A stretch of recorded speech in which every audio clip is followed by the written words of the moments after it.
বর্ষার আগে বিপদসীমার ওপরে বইছে সুরমা কুশিয়ারা। উজানের ঢলে তলিয়ে সিলেটের নিম্নাঞ্চল। গোয়াইনঘাটের সঙ্গে যোগাযোগ বন্ধ, দুর্ভোগে পানিবন্দী হাজার হাজার মানুষ। উপকূল জুড়ে রেমালের ক্ষতচিহ্ন। পটুয়াখালীতে দিশেহারা মানুষের হাতে ত্রাণ তুলে দিলেন প্রধানমন্ত্রী। বললেন, ঘুরে দাঁড়াতে সবকিছুই করবে সরকার, থাকবে না কেউ না খেয়ে।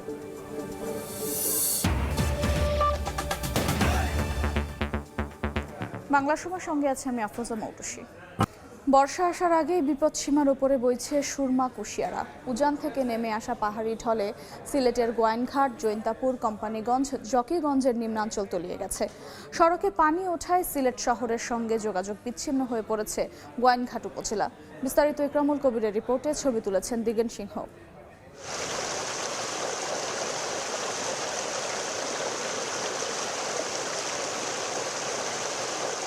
তীব্র বেগে পাহাড়ে ঢল ঢুকছে জনপদে, তলিয়ে যাচ্ছে একের পর এক গ্রাম। বাড়ির ভেতরে পানি, প্রিয় সন্তানকে নিয়ে বাঁচতে তাই মা ছুটে চলেছেন নিরাপদ আশ্রয়ের খোঁজে। পারাপারের একমাত্র অবলম্বন এখন নৌকা। 1 ঘন্টা সময়ের ভিতরে সব একবারে ফানিয়ে বাসে গেছে। যোগাযোগ নেই, নেটওয়ার্ক নাই, কারেন্ট নাই, কিছুই নেই। রাত্রে 2টা পর্যন্ত গাড়ি ঘোড়া চলেছে, 2টার পর থেকে অলরেডি সবকিছু বন্ধ। নৌকা টৌকা কিছু নাই, আর রাস্তাঘাট তো একদম জিও নাই। যে মানুষ রাস্তা থেকে দিয়ে আইয়া দোকানে আসতো বা কোনোবাই যাইতো, এই ধরনের কোনো জিও নাই।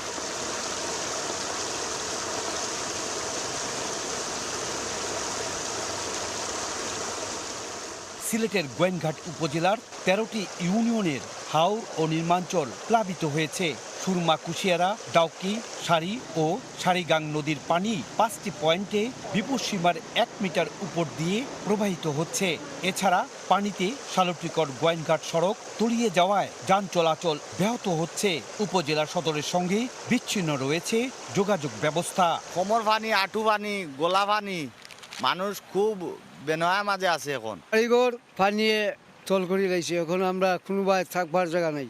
মানুষ যাইরা আইরা বড় কষ্ট ওর গাড়ি লইয়া আইতে যাইতে। 2022-এ এরকম বন্যা হয়েছিল, সেই রকমই খুব ক্ষতিগ্রস্ত হয়েছে বা খুব কষ্ট করেছি। আমরা চাই যে এলাকাবাসী সবাই মিলিয়া এখানে একটা আশ্রয় কেন্দ্র হোক এই গ্রামের জন্য, এই এলাকার জন্য। এদিকে এলাকার শিক্ষা প্রতিষ্ঠানগুলোতে আশ্রয় কেন্দ্র খোলার কারণে বন্ধ রাখা হয়েছে বিদ্যালয়ে পাঠদান। স্কুলে যে আশ্রয় কেন্দ্রের মাঝে যাদের বাড়ি ডুবে গেছে তারা এসে পড়েছে, এজন্য আমরা চলে এসেছি। গোয়াইনঘাট উপজেলার জাফলং, বিছনাকান্দি, রাতারগুল, কোম্পানিগঞ্জের সাদা পাথর পর্যটন কেন্দ্র তলিয়ে গেছে পানিতে। সীমান্তের ওপার থেকে যেই নদীগুলো বাংলাদেশে প্রবেশ করেছে, সেই নদী দিয়ে দ্রুত গতিতে পানি প্রবেশ করছে। ফলে গোয়াইনঘাট, কোম্পানিগঞ্জ, জৈন্তা এই 3টি উপজেলার বিস্তীর্ণ এলাকা পানিতে তলিয়ে গিয়েছে। এই উপজেলার 13টি ইউনিয়নের মানুষ এখন পানিবন্দী হয়ে রয়েছে। সিলেটের গোয়াইনঘাট উপজেলা থেকে ইকরামুল কবির, সময় সংবাদ। অতিবৃষ্টি আর পাহাড়ি ঢলে সুনামগঞ্জেও হাওরের পানি বাড়ছে। সে খবর জানাতে এই মুহূর্তে বিশম্ভরপুরে আছেন সহকর্মী হিমাদ্রি শেখর ভদ্র। সরাসরি যাচ্ছি তার কাছে। আমি আছি সুনামগঞ্জের বিশম্ভরপুর উপজেলার চালবন এলাকায়। এখানে এভাবে যদি বলা যায় যে নামছে পাহাড়ি ঢল, বাড়ছে পানি, বাড়ছে আতঙ্ক, ঠিক এরকম একটা অবস্থা বিরাজ করছে সুনামগঞ্জের হাওর এলাকায়। কারণ 22 সালের যে ভয়াবহ বন্যার মুখোমুখি হয়েছিলেন, সেই বন্যাকেই এই পানি আবার তাদের মনে স্মরণ করিয়ে দিচ্ছে। তারা আমাদেরকে বলেছেন যে 22 সালের যে ভয়াবহ বন্যা, সেই বন্যার মতোই এখানকার পানি প্রবাহিত হচ্ছে। এখানে সুনামগঞ্জের সবকটি হাওরেই এখন পানি ঢুকছে। সীমান্তের ওপার থেকে ইন্ডিয়ার ভারতীয় পানি এসে সুরমা নদীতে প্রবাহিত হচ্ছে। সেই সুরমা নদীর পানি এখন বিভিন্ন খাল, বিল, নদী, নালা দিয়ে হাওরে প্রবাহিত হচ্ছে এবং হাওরগুলি ভরে উঠছে। এখানে সুনামগঞ্জের শনি, মাটিয়ান, হালির হাওর সহ প্রায় ছোটো বড়ো 137টি হাওর রয়েছে এবং শতাধিক খাল, বিল বা হাজারো খাল, বিল দিয়ে এইভাবে পানি ঢুকছে এবং প্লাবিত করছে অনেকটা নিম্নাঞ্চল।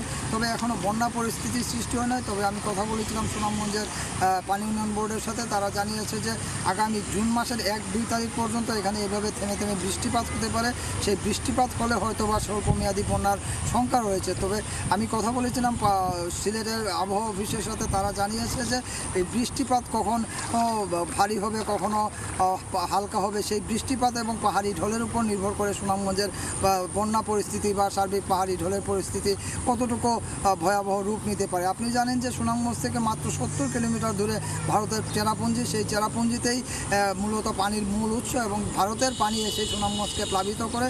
এটা নতুন কোনো ঘটনা নয়, এটা যুগের পর যুগ এবং শত শত বছর ধরে এইভাবেই ভারতের পানি এসে আমাদের সুনামগঞ্জের বা লোকালয়কে প্লাবিত করে এবং সিলেটের নিম্নাঞ্চলকে প্লাবিত করে। আমরা কথা বলেছিলাম এখানকার লোকজনের সাথে, তারা জানিয়েছেন যে গেল 3 দিনে যে পরিমাণ বৃষ্টিপাত হয়েছে সেই বৃষ্টিপাতের থেকে ফলে এখানে অনেকটা পানি অনেক বৃদ্ধি পেয়েছে। পাশাপাশি ভারতের পানি এবং সীমান্তের উজান থেকে নেমে আসা পাহাড়ি ঢল এর সাথে যুক্ত হয়েছে সিলেটের যে জৈন্তা, গোয়াইনঘাট এবং অন্যান্য সীমান্ত এলাকার পানি, সেই সমস্ত পানি সুনামগঞ্জে দিয়ে প্রবাহিত হয়। এই পানি প্রবাহের আর কোনো চ্যানেল না থাকার কারণে এই সুনামগঞ্জে অনেকটা শুরুতেই দুর্ভোগে পড়ে।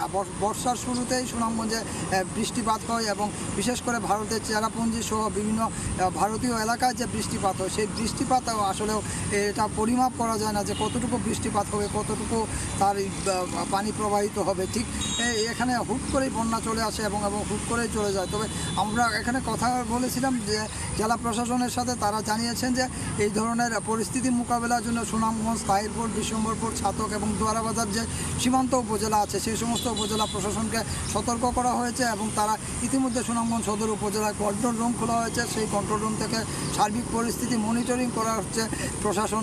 তো এখানে আমরা কথা বলেছিলাম এখানকার জেলা প্রশাসনের সাথে, তারা জানিয়েছে যে সরকারের পক্ষ থেকে এবং প্রশাসনের পক্ষ থেকে সব ধরনের দুর্যোগ মোকাবেলার প্রস্তুতি তারা নিয়ে রেখেছেন। তো এই ছিল সুনামগঞ্জের বিশ্বম্বরপুর থেকে পাহাড়ি ঢলের পানি বৃদ্ধির সবশেষ খবর। সরাসরি যুক্ত ছিলাম সুনামগঞ্জে।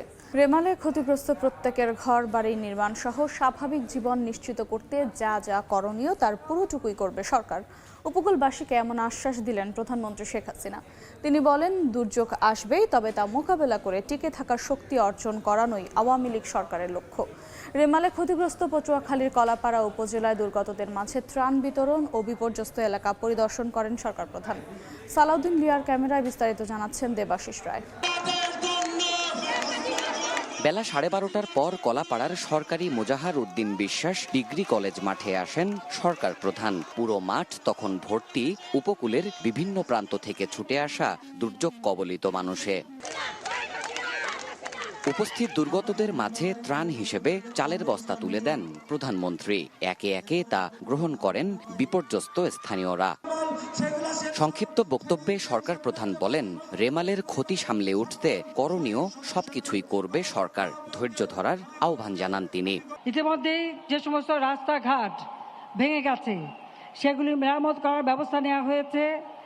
পাশাপাশি বাঁধ যেগুলি ভেঙে গেছে বাঁধ নির্মাণের কাজ ইতিমধ্যে আমরা শুরু করে দিয়েছি। যেখানে যেখানে যাদের বাড়ি ঘর ভেঙেছে তারা যাতে ঘর বাড়িগুলি আবার মেরামত করতে পারেন, আবার নির্মাণ করতে পারেন, সেই ব্যবস্থাও ইনশাল্লাহ আমি করে দেব। অন্তত এইটুকু ভরসা আপনারা রাখবেন। বীজ সারের যা যা লাগে সব ব্যবস্থা ইনশাল্লাহ আমি করে দেব।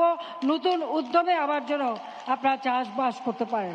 দুর্যোগ দুর্বিপাক সামাল দিয়ে ঘুরে দাঁড়ানোর টেকসই সামর্থ্য অর্জন করবে উপকূলের মানুষ। বর্তমান সরকার সেই কাজই করে যাচ্ছে বলেন প্রধানমন্ত্রী। আমরা চাই যে এই দুর্যোগ থেকে আমাদের এই অঞ্চলের মানুষ যেন মুক্তি পায়। আজকে যারা ক্ষতিগ্রস্ত তাদের ক্ষতিটা পুড়িয়ে নেওয়ার জন্য যা যা দরকার সেটা আওয়ামী লীগ করবে, আমাদের সরকার করবে, সেটা আমি আপনাদের পাশে আছি। প্রাকৃতিক দুর্যোগ আসবে, কিন্তু সেটাকে মোকাবেলা করে মানুষের জীবন মান রক্ষা করা সেটাই আমাদের লক্ষ্য। সেই কাজটাই আমরা করে যাচ্ছি। দেশের মানুষের কাজের জন্য আওয়ামী লীগ সবসময় নিবেদিত প্রাণ। আমরা আপনাদের পাশে আছি, আপনাদের পাশে থাকব। উপস্থিত স্থানীয় নেতাদের সঙ্গেও দুর্যোগ পরবর্তী পরিস্থিতি স্বাভাবিক করতে দিক নির্দেশনা দেন সরকার প্রধান শেখ হাসিনা। জলবায়ু পরিবর্তনের ক্ষতিকর প্রভাবে প্রতিনিয়ত বাড়ছে সমুদ্রপৃষ্ঠের উচ্চতা। একই সঙ্গে সঙ্গে তীব্র হচ্ছে প্রাকৃতিক দুর্যোগ সহ ঘূর্ণিঝড়ের তীব্রতাও। সবশেষ রেমালে লন্ডভন্ড হয়ে যায় উপকূলের প্রত্যন্ত জনপদের এই সাধারণ মানুষের জীবনযাপন। এই মানুষগুলো আজ প্রধানমন্ত্রীর বার্তা শুনে কিছুটা আশ্বস্ত হয়ে তাদের ঘরে ফিরবেন।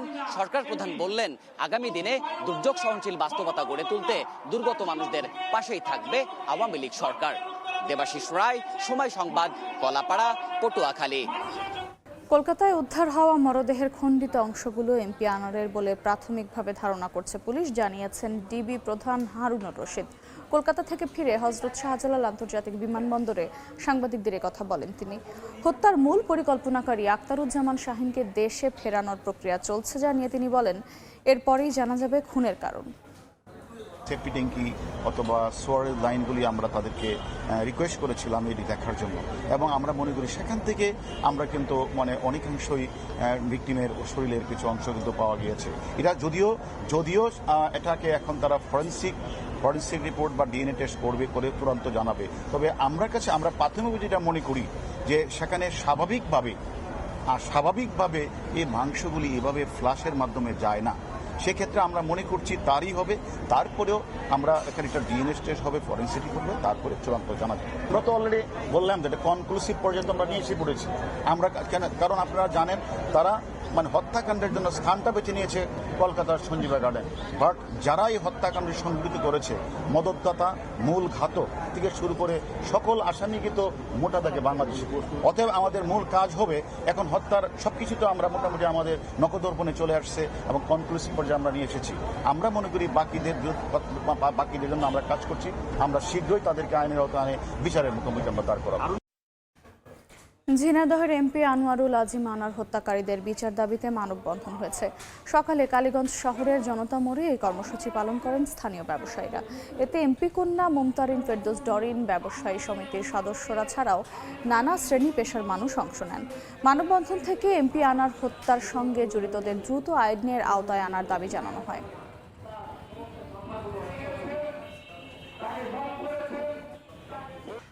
দেখছেন বাংলার সময়। বরিশাল শেরেবাংলা মেডিকেল কলেজ হাসপাতালের ডেন্টাল বিভাগের চিকিৎসা সরঞ্জাম ও চেয়ার সংকটের অভিযোগ ইন্টার্ন চিকিৎসকদের। প্রতিবাদে ধর্মঘটে তারা। চিকিৎসকরা জানান 14টি ডেন্টাল চেয়ারের মধ্যে সচল মাত্র 4টি, রয়েছে পর্যাপ্ত যন্ত্রপাতির অভাব। ঠিকভাবে রোগীদের সেবা দিতে না পারায় ধর্মঘটের ডাক দিয়েছেন 33 জন ইন্টার্ন চিকিৎসক। দাবি না মানা পর্যন্ত আন্দোলন চলবে বলে জানান তারা। এদিকে ধর্মঘটের কারণে চিকিৎসা না পাওয়ায় ক্ষুব্ধ রোগীরাও। এছাড়া দ্রুত সমস্যা সমাধানের আশ্বাস হাসপাতাল পরিচালকের। বাংলার সময়।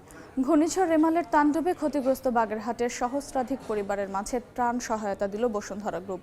দুপুরে মোংলার চাঁদপাই ইউনিয়ন পরিষদ চত্বরে সুবিধাভোগীদের হাতে খাদ্য সামগ্রী তুলে দেন বাগেরহাট 3 আসনের সংসদ সদস্য বেগম হাবিবুন্নাহার। অনুষ্ঠানে 1000 পরিবারকে খাদ্য সামগ্রী দেওয়া হয়। এর মধ্যে রয়েছে তেল, চাল, চিনি, লবণ, চিরা, নুডলস, টোস্ট, বিস্কুট ও ডাল। পাশাপাশি রামপালের আরও 1500 পরিবারের মাঝে ত্রাণ সহায়তা দেওয়ার কথা জানায় বসুন্ধরা গ্রুপের প্রতিনিধিরা।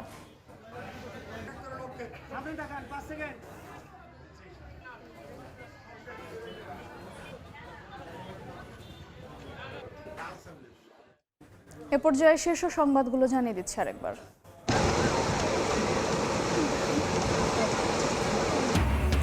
বর্ষার আগে বিপদসীমার ওপরে বইছে সুরমা কুশিয়ারা। উজানের ঢলে তলিয়ে সিলেটের নিম্নাঞ্চল।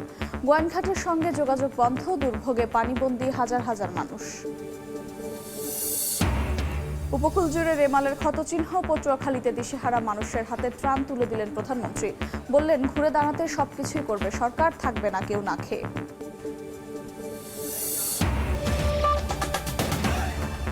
এই ছিল বাংলার সময়। এরপর সন্ধ্যার সময় সঙ্গে থাকবেন জাফর সাদিক। ধন্যবাদ আফরোজা মুখোশী। সন্ধ্যার সময় নিয়ে ফিরছি কিছুক্ষণ পর, সঙ্গে থাকুন সময়ের।